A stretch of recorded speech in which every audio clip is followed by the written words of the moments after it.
ओम शांति। स्नेहर सागर परमात्मा पितांकर आदि संतान आदि वरदानर अधिकारी मानंकु शुभ सकाळर शुभ अभिनंदन जणाई आजिर प्रभु चिंतनर आलोचना को मु समस्तंकु स्वागत जनाउछि। जेतेबेले स्नेह सागर भगवान आसुछंती सेतेबेले चारिआडर आत्मिक संतान मानंकर स्नेह भरा स्मृति समर्थ बापदादांक निकटरे स्नेहर लहड़ी भली पहुंची जाउछि। प्रत्येक संतानंकर हृदय रे दिलाराम बाबा समाहित हो जाइछंती एवं दिलारामकर हृदय रे समस्त स्नेही पिला माने मध्य समाहित हो जाइछंती। स्नेह हेउछि सबुठु बड़ शक्ति। स्नेहर शक्ति मेहनत को सहज करि देई थाए। मेहनत मनोरंजन भली अनुभव हेई थाए, खेल भली लागि थाए। स्नेहर शक्ति देह एवं देहर दुनिया को गोटिए सेकेंड रे भुलाई देई थाए। स्नेह आधार रे जहा किछि भूलिबा को चाहिबो भूली पारिबो एवं जहा मने पकेइबा को चाहिबो सेथिरे मज्जी जाई पारिबो। स्नेहर शक्ति सहजरे समर्पण कराई दिए। स्नेहर शक्ति बाबांको समान करि दिए। स्नेह सर्वदा परमात्मांकर संगर अनुभव कराई थाए। स्नेह सर्वदा निज उपरे बाबांकर आशीर्वादर हाथ छत्र छाया भली अनुभव करई थाए। स्नेह असंभव कार्य को संभव करि दिए एवं एते सहज करि दिए जे जेपरिकी कार्यटी पूर्वरु ही हेई सारिछि। स्नेह सबु समय रे निश्चिंत स्थितिर अनुभव करई थाए। स्नेह प्रत्येक कर्म रे निश्चिंत विजय स्थितिर अनुभव करई थाए। तेणु निराकार शिव पिता आदि पिता ब्रह्मा बाबांको सह आसी आदि वरदान स्नेहर शक्ति को जन्म सिद्ध अधिकार को प्रदान करुछंती एवं कहउछंती तुमे माने एही भली स्नेहर शक्ति को अनुभव करुछ तो। कारण अनेक जन्म हेला भक्ति मार्ग रे संतान माने मेहनत करि आसीछंती।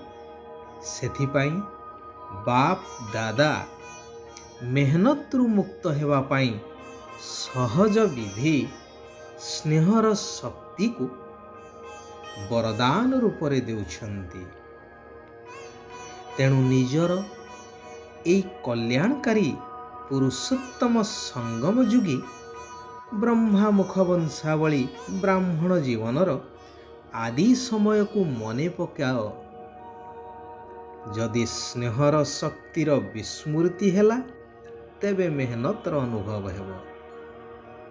स्नेह आधार रे परिस्थिति रूपी पहाड़ मध्य परिवर्तन हेई पानी भली हालुका हेई जाई थाए। अर्थात स्नेह पथर को मध्य पानी करि देई थाए।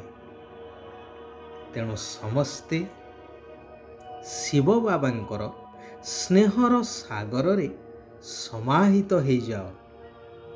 केवल बुड़ पकाई बाहरी आस नाही। अर्थात केवल मीठा बाबा प्यारा बाबा कही किछि समय स्मृति रे रही पुणी विस्मृत हो जाओ नाही। नचेत मायार छाया तुम उपरे पड़ी जीव। स्नेहर सागर रे समाहित हो जाओ तेबे मायार दृष्टि ठारू आपे आपे दूरे जीव ଏହି ବରଦାନ ଭିତରେ ସଦା ହଜିଯାଅ। ସ୍ନେହ ହିଁ ସହଜ ଯୋଗ ଏବଂ ସ୍ନେହରେ ସମାହିତ ହୋଇଯିବା ହିଁ ସମ୍ପୂର୍ଣ୍ଣ ଜ୍ଞାନ ଅଟେ। ଅମୃତ ବେଳାରୁ ଆରମ୍ଭ କରି ବାପ ଦାଦାଙ୍କର ସ୍ନେହର ଲହଡ଼ିରେ ହିଁ ଖେଳି ଚାଲ। ଏକମାତ୍ର ଶିବ ବାବାଙ୍କ ସ୍ମୃତି ବିନା ଆଉ କୌଣସି ସ୍ମୃତି ଯେପରି ନ ରହୁ। ଏହି କଲ୍ୟାଣକାରୀ ପୁରୁଷୋତ୍ତମ ସଙ୍ଗମ ଯୁଗ ହିଁ ହେଉଛି ପରମାତ୍ମାଙ୍କ ଠାରୁ ସ୍ନେହ ପ୍ରାପ୍ତ କରିବାର ଯୁଗ। ତେଣୁ ଯୁଗର ମହତ୍ତ୍ୱକୁ ଜାଣି ସ୍ନେହର ଅନୁଭୂତି ଗୁଡ଼ିକୁ ଅନୁଭବ କର। ଅଳ୍ପ କିଛି ଅନୁଭବ କରି ଖୁସି ହେଇଯାଅ ନାହିଁ, ପରନ୍ତୁ ଖୁସି ରୂପକ ସମ୍ପତ୍ତିରେ ଭରପୁର ହେଇଯାଅ। ବାବାଙ୍କର ସ୍ନେହର ପ୍ରତିଦାନରେ ସଦା ସ୍ନେହୀ ଭବର ବରଦାନ ଦ୍ୱାରା ସହଜରେ ଉଡ଼ିବାର କଳାକୁ ପ୍ରାପ୍ତ କରିଚାଲ। ଯେପରି ଛୋଟ ପିଲା ବିପଦ ସମୟରେ ମା କୋଳରେ ଲୁଚି ଯାଇଥାଏ, ଠିକ୍ ସେହିଭଳି ତୁମେମାନେ ଗୋଟିଏ ସେକେଣ୍ଡରେ ବାବାଙ୍କ ସ୍ନେହ ରୂପକ କୋଳରେ ବସିଯାଅ। ଏହାଦ୍ୱାରା ତୁମେ ସଦା ଉଡ଼ି ଚାଲିବ, ମାୟା ମଧ୍ୟ ତୁମକୁ ଛୁଇଁ ପାରିବ ନାହିଁ। ବାବାଙ୍କର ଛତ୍ରଛାୟା ତଳକୁ ମାୟା ଆସିବା ତ ଦୂରର କଥା, ମାୟାର ଛାୟା ମଧ୍ୟ ପଡ଼ିପାରିବ ନାହିଁ। ସଂକଳ୍ପ ଦ୍ୱାରା ଶକ୍ତି ପ୍ରଦାନ କରି ଚାଲ, ଯେପରି ଆଦି ପିତା ବ୍ରହ୍ମା ବାବା କରୁଥିଲେ। ଯେତେବେଳେ ନିରାକାର ଶିବ ପିତା ତାଙ୍କ ଶରୀରରେ ପ୍ରବେଶ କଲେ, ସେତେବେଳେ ବ୍ରହ୍ମା ରୂପରେ ବ୍ରହ୍ମାଙ୍କର କର୍ତ୍ତବ୍ୟ ଆରମ୍ଭ ହେଲା। ଯେତେବେଳେ ବ୍ରହ୍ମା ବାବା ଏହି ପାର୍ଥିବ ଶରୀରକୁ ତ୍ୟାଗ କଲେ, ଅର୍ଥାତ୍ ଅବ୍ୟକ୍ତ ହେଲେ, ସେତେବେଳେ ତୀବ୍ର ବେଗରେ ସବୁ କାର୍ଯ୍ୟ ସମ୍ପନ୍ନ କରି ଚାଲିଲେ। ସେବାର ବୃଦ୍ଧି ମଧ୍ୟ ତୀବ୍ର ଗତିରେ ହେଇ ଚାଲିଲା। ପରମାତ୍ମାଙ୍କର ପ୍ରତ୍ୟକ୍ଷତା ହେଇ ଚାଲିଲା, ଯାହା ଆଜି ସାରା ବିଶ୍ୱବାସୀ ଅନୁଭବ କରୁଛନ୍ତି। ତେଣୁ ବ୍ରହ୍ମା ବାବାଙ୍କ ସମାନ ନମ୍ବର 1 ହେବା ପାଇଁ ହେଲେ ପ୍ରତ୍ୟେକ ପଦକ୍ଷେପରେ, ପ୍ରତ୍ୟେକ କାର୍ଯ୍ୟରେ ବ୍ରହ୍ମା ବାବାଙ୍କୁ ଅନୁସରଣ କରି ଚାଲ। ଶିବ ବାବା ବରଦାନ ଦେଉଛନ୍ତି କି ଖୁସି ରୂପକ ସମ୍ପତ୍ତିରେ ସମ୍ପନ୍ନ ହୋଇ ସର୍ବଦା ଖୁସିରେ ରହୁଥିବା ଏବଂ ଖୁସିର ଦାନ ଦେଉଥିବା ମହାଦାନୀ ଭବ। କୁହାଯାଏ ନା, ଖୁସି ଭଳି ଖୋରାକ ନାହିଁ। ସଙ୍ଗମ ଯୁଗୀ ବ୍ରାହ୍ମଣମାନଙ୍କର ଜୀବନର ଆଧାର ହିଁ ହେଉଛି ଖୁସି। ଏହା ହିଁ ସମୟର ଦାନ ବା ବରଦାନ କହିଲେ ଅତ୍ୟୁକ୍ତି ହେବ ନାହିଁ। ଏହି ସଙ୍ଗମ ସମୟରେ ହିଁ ଏହା ବ୍ରାହ୍ମଣମାନଙ୍କର ଜନ୍ମସିଦ୍ଧ ଅଧିକାର।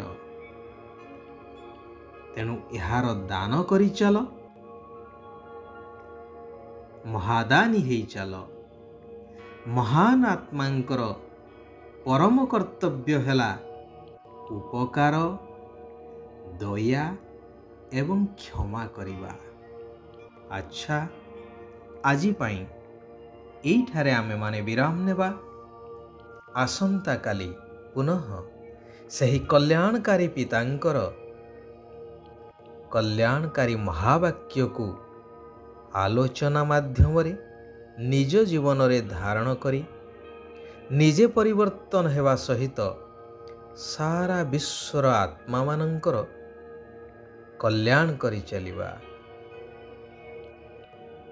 ସାରା ବିଶ୍ୱର ଆତ୍ମାମାନଙ୍କର କଲ୍ୟାଣ ହେଉ, ସମସ୍ତେ ସୁଖ ଆଉ ଶାନ୍ତିର ଅନୁଭବ କରନ୍ତୁ। ଓମ୍ ଶାନ୍ତି, ଓମ୍ ଶାନ୍ତି, ଓମ୍ ଶାନ୍ତି।